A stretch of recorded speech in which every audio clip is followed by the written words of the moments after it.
ওখানে এমন লোকজনও আছে যারা পূর্ববর্তী শেখ হাসিনা সরকারের সাথে সম্পৃক্ত ছিল, এরকম লোকজনও কিছু কিছু পুনর্বাসিত হয়েছে।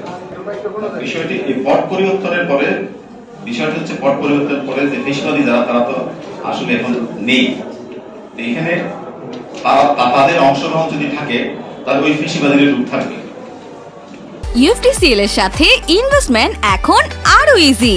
আমাদের নিজস্ব ট্রেডিং অ্যাপ ইউএফটি ফার্স্টে পাচ্ছেন শেয়ার বাজারের সম্পূর্ণ সমাধান, এনলিস্টেড কোম্পানির অ্যানালাইসিস থেকে শুরু করে রিয়েল টাইম আপডেট, সবকিছুই এখন এক প্ল্যাটফর্মে। আমাদের আপত্তির জায়গাটা হচ্ছে প্রক্রিয়ায়। এটা প্রক্রিয়া, আমরা বারবার ইলেকশন চেয়েছি, আমরা বলেছি ইলেকশনের মাধ্যমে এটা নির্বাচিত হবে, কিন্তু যে গ্রুপের কথা এখানে বলা হচ্ছে তারা সবসময় ইলেকশনকে ভয় পায়। তারা ইলেকশন ছাড়াই তারা পক্ষ থেকে কাগজ বের করে ডিক্লেয়ার করতে চেয়েছে, সেখানে এভাবেই হয়েছে, ওই পুরো কমিটিটা ওইভাবেই তৈরি হয়েছে। আর আমাদের এটা তো আহ্বায়ক কমিটি, বেসিক্যালি আমরা কন্ট্রোল কমিটি না। আমরা আহ্বায়ক কমিটি কাউকে না কাউকে একটু দায়িত্ব নিতেই হবে পরবর্তী ইলেকশন তৈরি করে দেবার জন্য, বা সেই পরিবেশটা তৈরি করে দেবার জন্য। আমরা সেই কাজটাই করছি।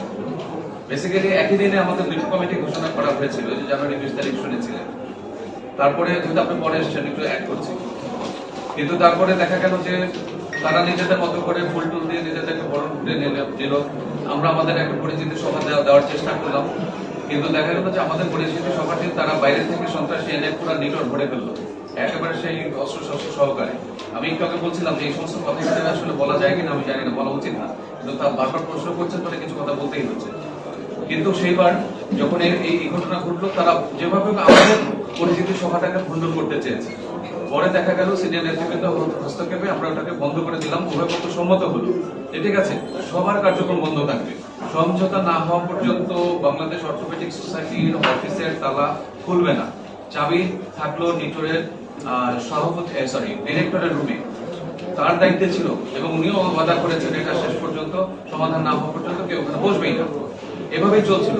ইন দ্য মিন টাইম কথা ছিল যে এটা সমাধান করতে হবে।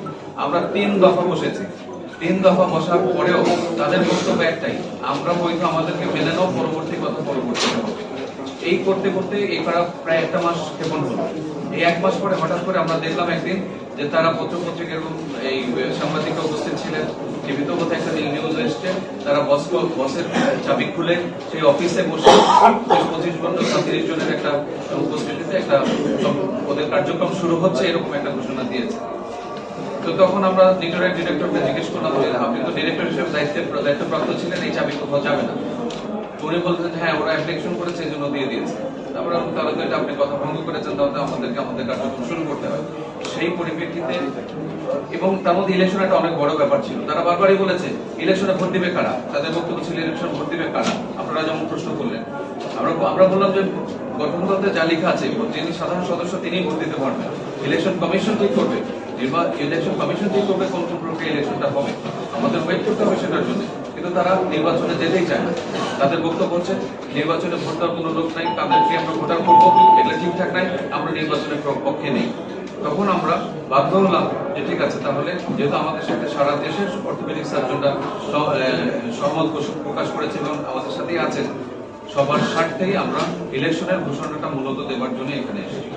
এখানে অনেকগুলো ভাগের ভিতরে ওই যে আপনাকে বলেছি যে প্যাসেজ শব্দটা একটা ব্যবহার করা হয়েছে, দেখা গিয়েছে যে ওখানে এমন লোকজনও আছে যারা পূর্ববর্তী শেখ হাসিনা সরকারের সাথে সম্পৃক্ত ছিল, এরকম লোকজনও কিছু কিছু পুনর্বাসিত হয়েছে, সেগুলোর কথা আমরা আংশিকভাবে মিন করেছি। আর তাছাড়া সবচেয়ে বড় কথা যেটা আমরা যেটা উপরে জোর দিতে চাচ্ছি সেটা হচ্ছে কোনো গণতান্ত্রিক প্রক্রিয়া এখানে অবলম্বন করা হয়নি। আমরা গণতান্ত্রিক প্রক্রিয়া বলতে বুঝিয়েছি যে সবার সম্মতি ক্রমে আমরা বারবার আলোচনায় বসার চেষ্টা করেছি, কিন্তু আমাদেরকে বলা হয়েছে যে আলোচনার কোনো সুযোগ নেই, আমরা যা নির্ণয় করবো সেটাই মেনে নিতে হবে। আগের যে কমিটির কথা বলা হচ্ছে, সেই কমিটি সবার সাথে কথা না বলে, মতামত না নিয়ে, মানে স্বৈরাচারী কায়দা, অর্থাৎ আপনি কারোর সাথে আলাপ করলেন না, কথা বললেন না, নিজে একটা কমিটি ঘোষণা করে দিলেন, তাহলে সেটা তো ওই কায়দাতে হয়। সেজন্য কিন্তু আমাদের বাংলাদেশ অর্থোপেডিক সোসাইটি একটা অরাজনৈতিক পেশাদারী সংগঠন, এখানে সার্জনদের, অর্থোপেডিক সার্জনদের সবার মতামতের ভিত্তিতে এই কমিটি গঠন করার কথা, অথবা নির্বাচনের মাধ্যমে। আমরা যেটা চাচ্ছি সেটা হচ্ছে যে এই কমিটি হলো, এই কমিটি আগামী স্বল্প সময়ের মধ্যে একটি শক্তিশালী, একটি নিরপেক্ষ নির্বাচন কমিশন গঠন করে সর্বস্তরের অগ্রণী সার্জনদের অংশগ্রহণের মাধ্যমে একটা নির্বাচিত প্রতিনিধির হোক, এটা হচ্ছে আমরা চাই। তাদের কমিটিতে যারা আছে তারা অনেকেই আমাদেরকে ফোন করে জানিয়েছে, আমাদের নাম লিখেছে, কিন্তু আমাদের সাথে এখন কথা বলে আমরা জানি না। এরকম আমাদের কাছে রেকর্ড আছে এবং সেটা আমরা প্রমাণ দিতে পারবো। বিষয়টি এই পট পরিবর্তনের পরে, বিষয়টা হচ্ছে পট পরিবর্তনের পরে যে পেশবাদী যারা, তারা তো আসলে এখন নেই। এখানে তাদের অংশগ্রহণ যদি থাকে তাহলে ওই পেশিবাদীর রূপ থাকবে।